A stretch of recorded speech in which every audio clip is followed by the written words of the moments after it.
오늘 우리에게 주신 하나님 말씀 누가복음 5장 1절로 11절 말씀입니다. 누가복음 5장 1절로 11절 말씀은 신약성경 95쪽에 있습니다. 우리가 함께 읽을 말씀 누가복음 5장 1절로 11절 말씀 같이 읽겠습니다. 우리가 몰려와서 하나님의 말씀을 들을새 예수는 게네사렛 호숫가에 서서 호숫가의 배 두 척이 있는 것을 보시니 어부들은 배에서 나와서 그물을 씻는지라. 예수께서 한 배에 오르시니 그 배는 시몬의 배라. 육지에서 저온 때리를 정하시고 앉으사 배에서 무리를 가르치시더니 말씀을 마치시고 시몬에게 이르시되 깊은 데로 가서 그물을 내려 고기를 잡으라. 시몬이 대답하여 이르되 선생님, 우리들이 밤이 새도록 수고하였으되 잡은 것이 없지만은 말씀에 의지하여 내가 그물을 내리리라 하고 그렇게 하니 고기를 잡은 것이 심히 많아 그물이 찢어지는지라. 이에 다른 배에 있는 농부들에게 손짓하여 와서 도와달라 하니 그들이 와서 두 배에 채우매 잠기게 되었더라. 시몬 베드로가 이를 보고 예수를 무릎 아래에 엎드려 이르되 주여 나를 떠나소서 나는 죄인이로소이다 하니 이는 자기 및 자기와 함께 있는 모든 사람이 고기 잡힌 것으로 말미암아 놀라고 세베대의 아들로서 시몬의 동자인 야고보와 요한도 놀랐습니다. 예수께서 시몬에게 이르시되 무서워하지 말라. 이제부터는 내가 사람을 취하리라 하시니 그들이 배들을 육지에 두고 모든 것을 버려두고 예수를 따르니라. 누가복음을 계속 살펴가고 있습니다. 오늘 누가복음 5장 앞서서 등장하는 말씀에 보면 세례 요한 그리고 예수님께서 나타나는 공통점이 있습니다. 여러 가지 공통점이 있겠지만 그 공통점 중에 하나가 뭐냐면 세례 요한이나 예수님은 자기 정체성을 분명히 했다는 것입니다. 자기 정체성을 분명히 했다는 것. 세례 요한에게 사람들이 많이 몰려오고 시선이 세례 요한에게 향했습니다. 그리고 우리가 기다리는 메시아가 당신입니까? 라고 묻게 됩니다. 그때 세례 요한이 뭐라고 이야기하냐면 나는 그가 아니고 그는 내 뒤에 오시는데 그분이 오시면 나는 그분의 신발을 묶고 푸는 일도 감당할 수 없는 종의 일도 감당할 수 없는 존재입니다. 라고 확인해 주었습니다. 세례 요한에게 사람들이 많은 관심과 또 시선을 보냈지만 당신이 진짜 우리가 기다리는 메시아입니까? 할 때 나는 그렇지 아니하고 그분에 앞서 와서 길을 예비하는 자일 뿐이며 그분에 비하면 나는 그분의 종의 일도 감당할 수 있는 사람이 아닙니다. 라고 자기 정체성을 분명히 해줍니다.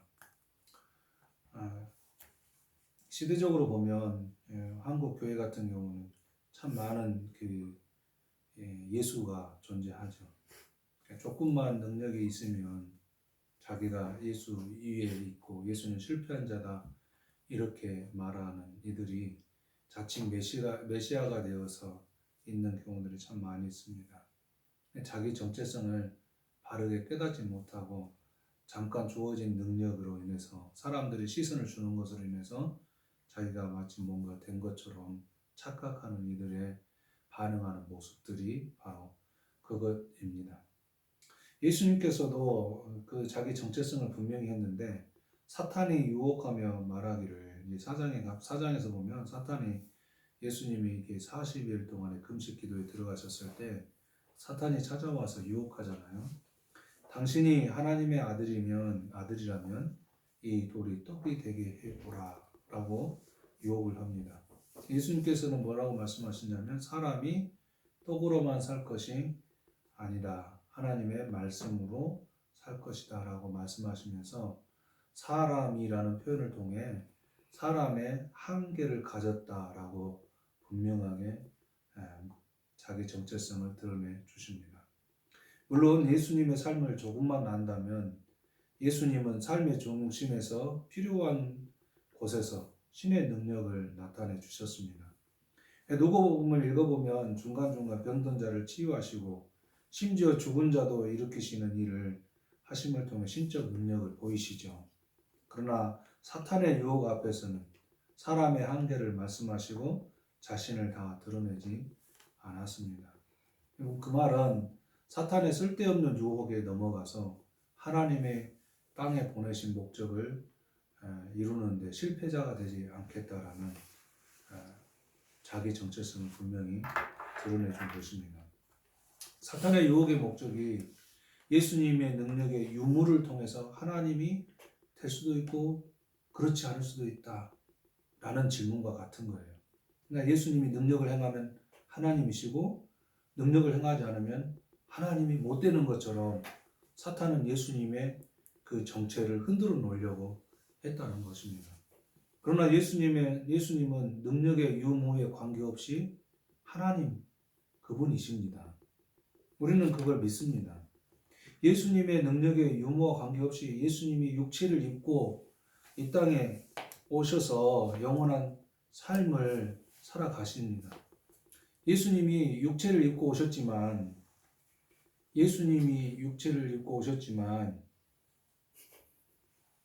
육체를 입고 오셨다고 해서 영원한 생명을 잃어버린 것은 아니라는 것입니다.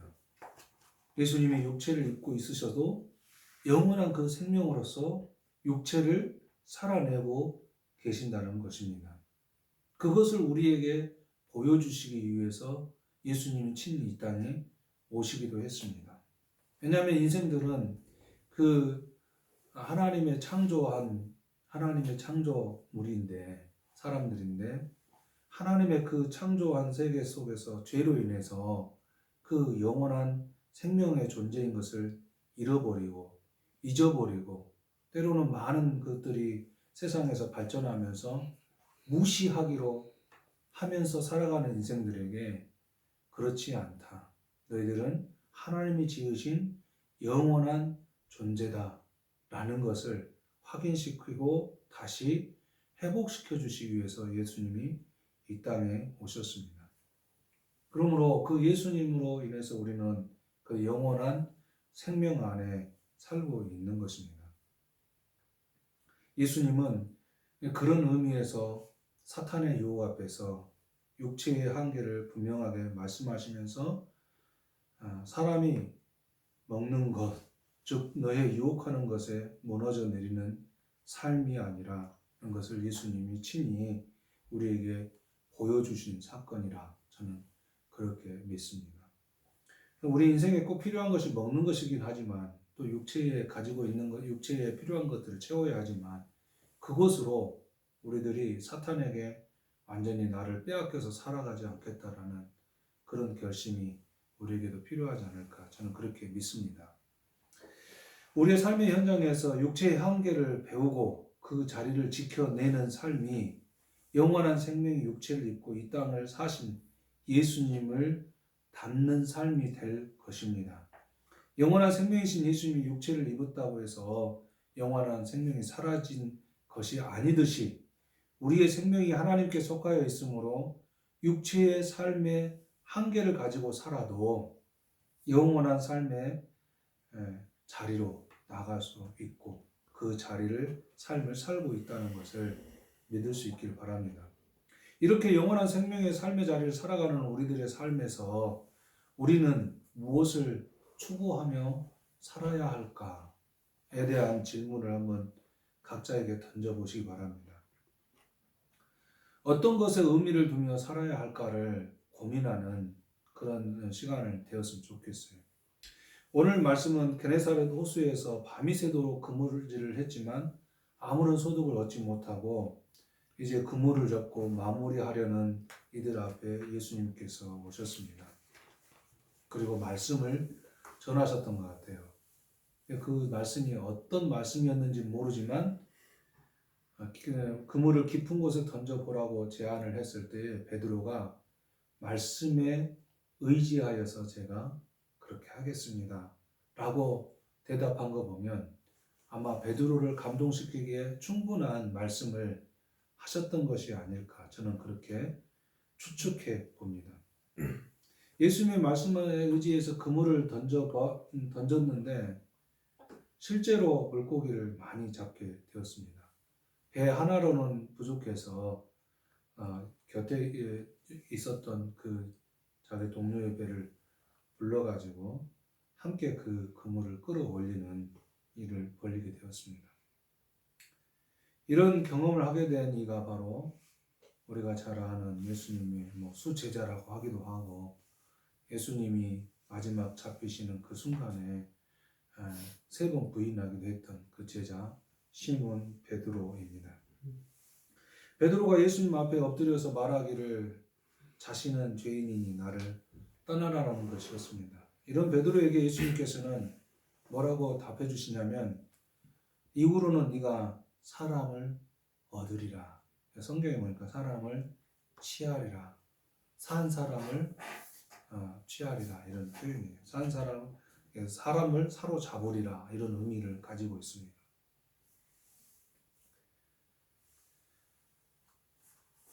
이렇게 첫 번째 제자를 만나게 된 예수님, 그리고 베드로. 예수님과 이런 만남의 현장에 있는 베드로는 어떤 생각을 가졌을까? 그런 생각을 해보고, 또 그 베드로의 입장이면 나는 어땠을까? 약간은 부럽기도 해요. 왜냐하면 수고를 다 마치고 정말 이제 아무것도 할 수 없구나라는 생각을 했을 때 찾아와서 말씀을 하시고, 그 말씀한 결과를 따라서 했더니 많은 것을 잡았다. 목사로서 약간은 부러운 면이 없지 않아 있습니다.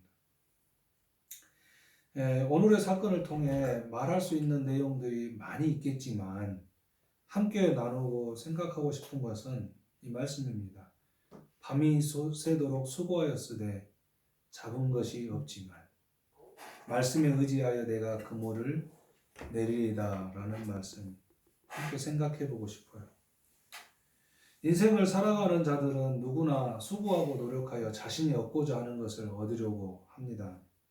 성경의 인물 중에 아브라함, 야곱, 모세, 인생의 자신들의 계획과 그것을 이루기 위한 수고와 노력이 있었으나 자신들이 원하는 시간에 이루어지지는 않았습니다. 모세의 경우를 좀 살펴보면 자신이 하고자 할 때, 그러니까 애굽의 왕자였잖아요. 애굽의 왕실에서 자랐고 그 교육을 받았던 사람이고 실제 왕자로 살았습니다. 이스라엘 백성들의 그 고통하는 것을 듣고 그들을 어떻게든지 도와주고 싶었지만 그때에는 오히려 살인자로 몰려서 광야로 내몰리게 됩니다. 그렇게 양을 치며 살아가는 광야의 삶이 된 것입니다. 그래서 양을 해치는 뱀들의 위협을 막기 위해서 막대기로 돌을 굴려 뱀 구멍을 막거나 막대기를 이용하여 양의 건강 상태를 확인하기 위해 양의 똥을 헤집어 보았을 모세를 저는 상상해 보았습니다. 물론 이런 목동들의 그 막대기로 돌을 굴려서 뱀 구멍을 막는 그런 행위가 요즘의 골프와 닮아 있습니다. 아무런 능력 없이 그저 모든 것을 포기하고 잊어버리고 잃어버리고 살아가는 모세를 하나님은 부르셔서 모세의 원하는 시간이 아니라 하나님이 원하는 시간에 자기 백성들을 구원하시는 것을 구약 성경을 보면 알 수 있습니다. 인생의 수고와 노력으로 얻을 수 있는 것들이 상당합니다. 그렇죠? 우리 두 아들도 알바를 하는데 그 수고와 노력을 통해서 물론 지금의 나이에는 상당한 거예요. 그러나 이제 나중에 더 큰 성인이 되고 결혼을 하고 정식 직장 생활을 하면 거기에 비하면 하루나 한 주도 안 되는 품삯에 불과한 알바이긴 하지만, 그러나 지금 학생으로서 수고하고 노력하는 그것으로 보면 참 상당한 것을 받을 수 있다라는 생각이 들어요. 수고와 노력은 이런 상당한 대가를 얻게 되어 있습니다. 다른 사람들보다 더 많이 일을 하면 수입이 조금 더 나아지고 다른 사람들보다 더 공부하면 이룰 수 있는 것들이 더 있을 것이 분명합니다.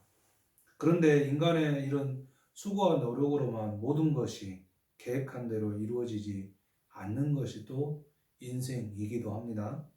인생에서 최선을 다했는데 보람된 결과를 얻지 못했다면 어떨까요? 그런 경험을 하고 있는 제 자신으로서는 저는 이 말씀이 많이 와 닿고 있습니다. 오늘 베드로는 밤이 새도록 수고하고 노력하였으나 얻은 것이 하나도 없었다고 말합니다.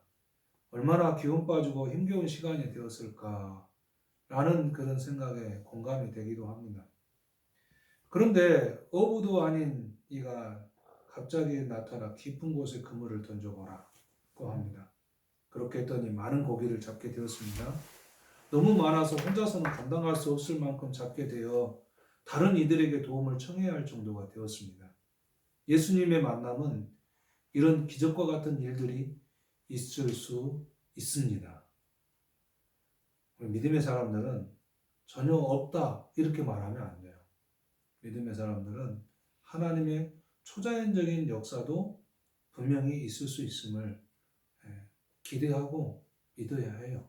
또 내가 필요하다면 그렇게 기도도 해야 합니다. 그러나 그런 것에 초점하고자 하는 것이 아닙니다.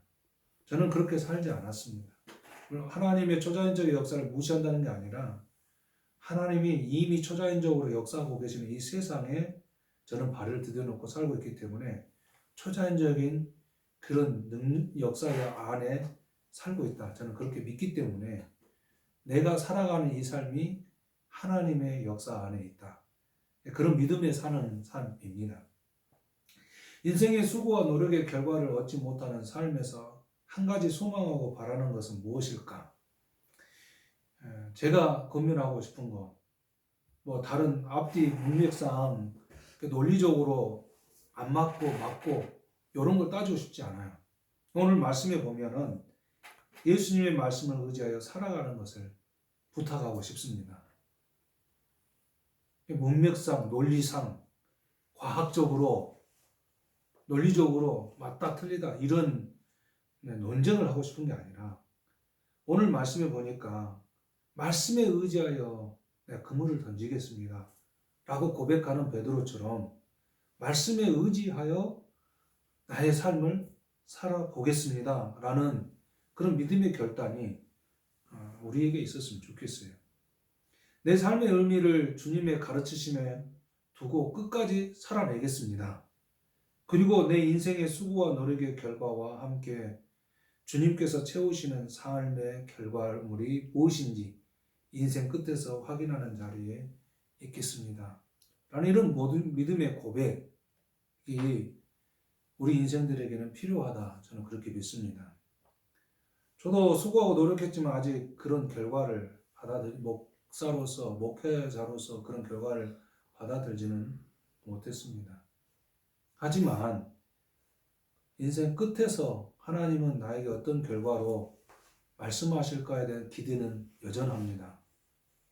그래서 나는 그 기대를 품고 지금도 하나님의 그 역사하심 안에서 살고 있다고 믿고 또 우기고 다짐하고 그렇게 살아갑니다. 자신의 수고와 노력을 뒤로하고 예수님 말씀에 의지하여 그물을 내린 베드로의 결과물은 어떻게 됩니까? 너무 많은 것을 얻게 되었습니다. 그렇죠? 너무 많은 것을 얻게 되었습니다. 그래서 주변의 도움을 청하게 되었습니다. 너무 많은 것으로 혼자 감당하지 못할 때 혼자서만 다 가지려고 하다가 함몰되는 것이 아니라 주변의 도움을 청해 함께 나누게 되는 것이라고 저는 보았습니다. 만약 베드로가 내가 말씀에 의지하여 그물을 던진 결과라고 혼자서 다 감당하고 욕심을 내었다면 어떻게 되었을까요? 자신의 받은 것이 복이 아니라 욕심의 결과를 자신이 받아들게 되지 않았을까? 저는 성경을 통해서 읽을 수 있어요. 왜냐하면 그물이 찢어질 정도가 되었다고 하는 것을 보았을 때 만약 혼자서 감당하려고 했다면 필시 모든 것을 잃어버리고 또다시 수고하고 노력했으나 잡은 것이 하나도 없음의 결과를 맞이하게 되었을 것이 분명합니다. 그물이 찢어질 만큼 많은 물고기가 있었기 때문에 혼자서 내가 말씀에 의지해서 내가 말씀에 순종해서 내가 한 거야. 그러니 내가 다 거두는 게 맞지. 그리고 당겼다면 아마 그거는 그물이 찢어져서 그 물고기는 다 원하지 않는 방생을 하게 되는 그런 상황이 되었을 것입니다. 그러나 베드로는 그렇게 하지 않았어요. 이 말씀을 통해서 자신의 것이라고 고집하지 않고 얻은 것이 많아 감당하기 어려울 지경에 이르러 모든 것을 잃어버리는 자가 아니라 주변의 도움을 청하는 것입니다.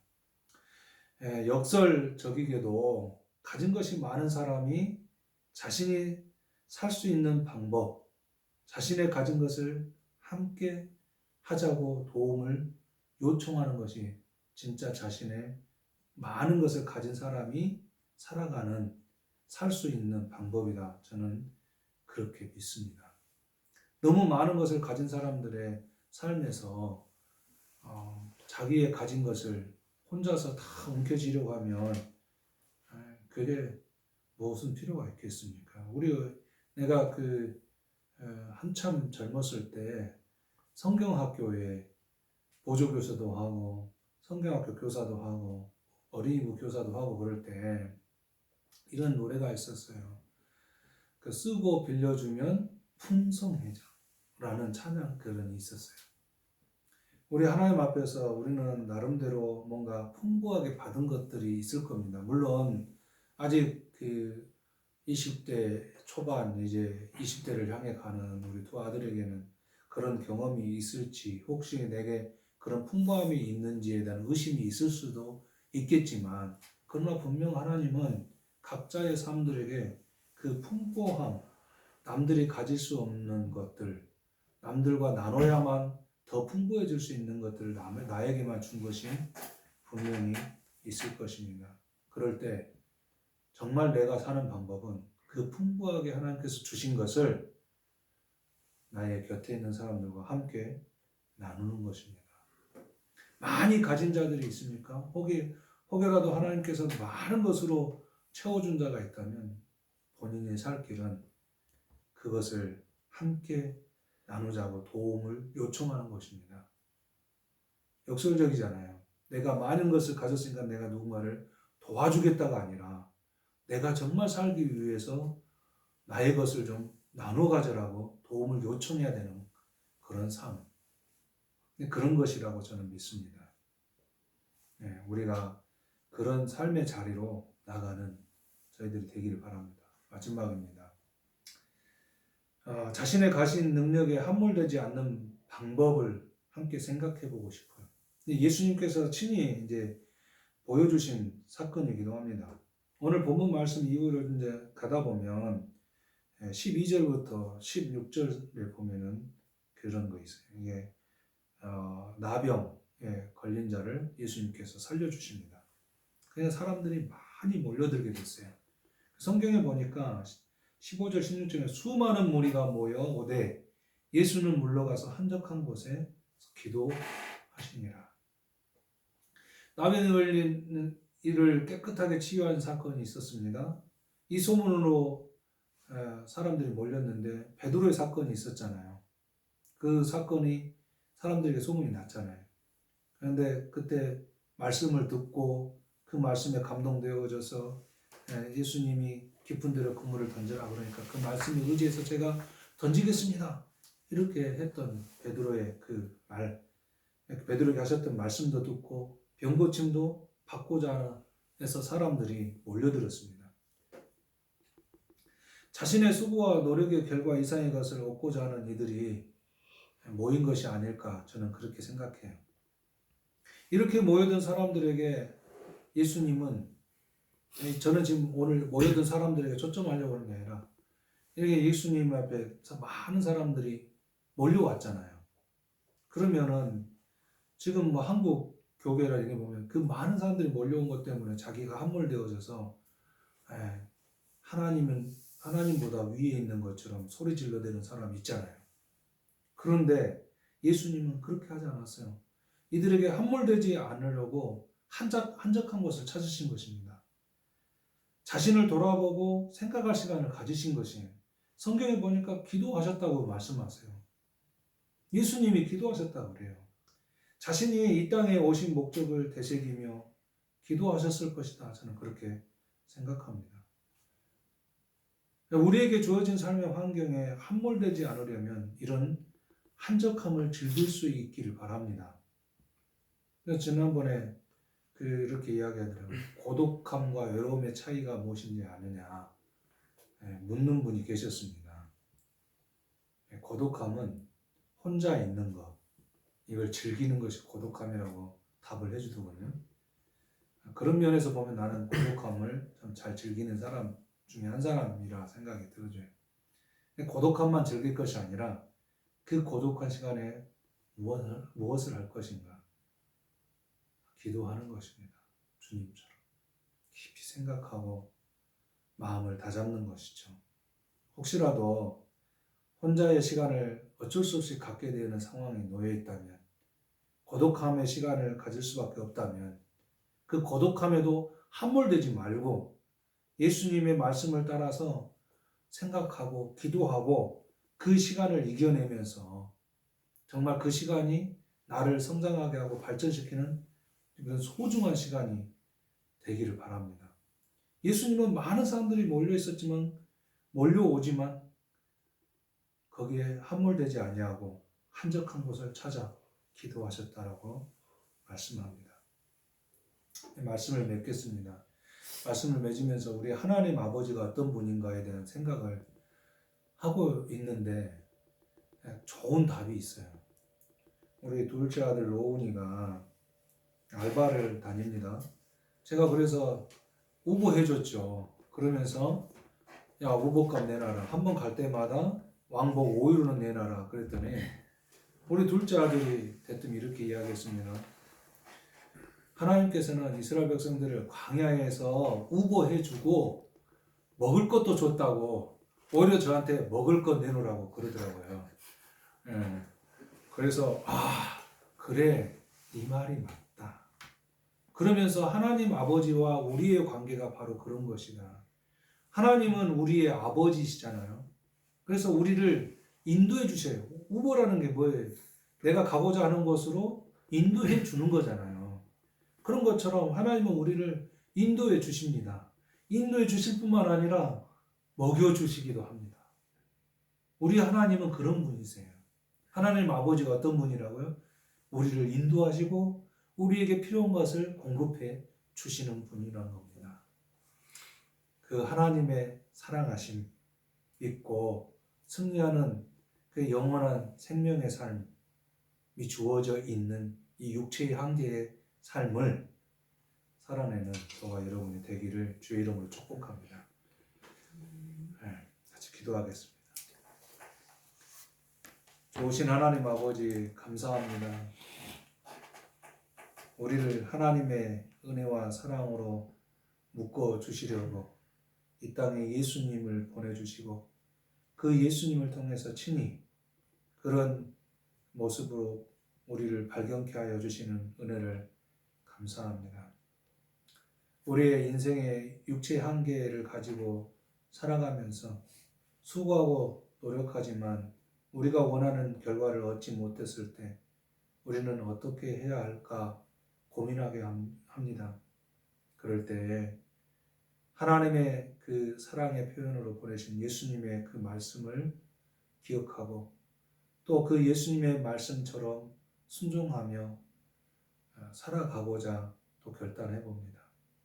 말씀에 의지하는 인생이 되어 지금 당장에 수고하고 노력한 내가 원하는 결과가 아닐지라도 그 인생의 끝에서 아버지 하나님이 나에게 결과로 보이시는 것이 무엇일지 기대하며 말씀을 순종하는 저희들의 삶이 되게 하옵소서.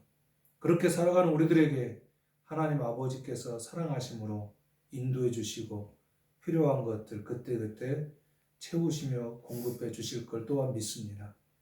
그렇게 저희와 동행해 주시고 함께 하신 하나님을 찬양합니다. 또 우리와 함께하여 주옵소서. 예수님 이름으로 기도하옵나이다. 지금은 우리 주님 예수 그리스도의 구속의 은혜와 하나님 아버지의 사랑하심과 성령님의 감동하시고 깨닫게 하심이 인생의 수고와 노력과 모든 것을 다 해도 내가 지금 필요한 결과물을 얻지 못한다 할지라도 하나님의 사랑하심과 예수 그리스도의 그 말씀에 의지하여 주어져 있는 육체의 한계를 살아내고자 결단하는 모든 하나님의 자녀들 가운데에 영원히 함께 계시기를 간절히 축원하옵나이다. 아멘.